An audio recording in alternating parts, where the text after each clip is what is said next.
खूप मोठा आवाज नोनी लिखित। एके दिवशी श्रृंगेरी श्रीनिवास त्यांच्या आवडत्या गायीसोबत गुरांच्या बाजारात जायला निघाले। ते सर्वजण नवीन राष्ट्रीय महामार्गावरून निघाले। मोटार गाड्या आणि मालवाहू ट्रक गाड्यांचा मोठा आवाज येत होता। पॉन पॉन पॉप पॉव। गायींना तो मोठा आवाज सहन झाला नाही। त्या श्रृंगेरी श्रीनिवासला घरी परत जाण्यासाठी बळजबरी करू लागल्या, परंतु तो आवाज श्रृंगेरी श्रीनिवासच्या डोक्यात घरी आल्यानंतर घुमत होता। आता दररोज श्रृंगेरी श्रीनिवास जे जे आवाज ऐकी ते अचानक त्याला मोठे ऐकू येत होते। बेडूक, कोकिळा, गायी, वाघ सर्वजण मोठ्याने का बोलतात? बिचारा श्रृंगेरी श्रीनिवास। आता त्याला फक्त शांतता हवीये।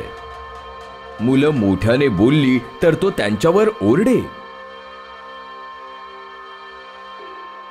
सर्वांनी त्याला मदत करण्याचा प्रयत्न केला।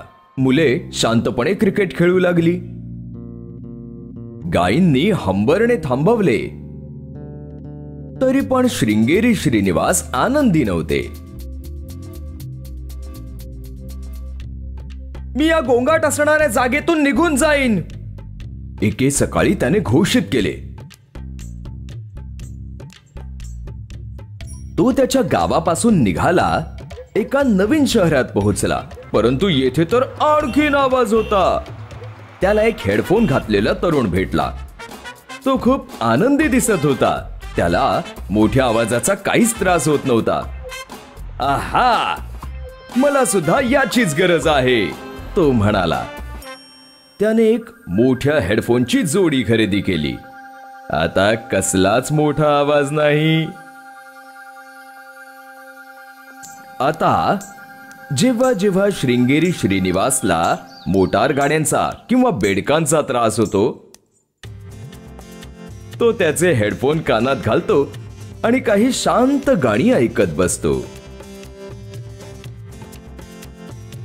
पण अद्याप तो त्याच्या गायींना त्याच मोठ्या आवाज येणाऱ्या महामार्गावरून गुरांच्या बाजारात नेत होता।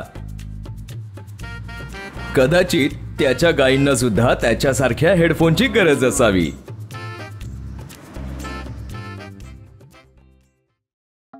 बरं का, या व्हिडिओला पसंत करायला आणि त्या सोबत सामायिक करायला विसरू नका आणि खालील बाजूस आपले मत नक्की नोंदवा।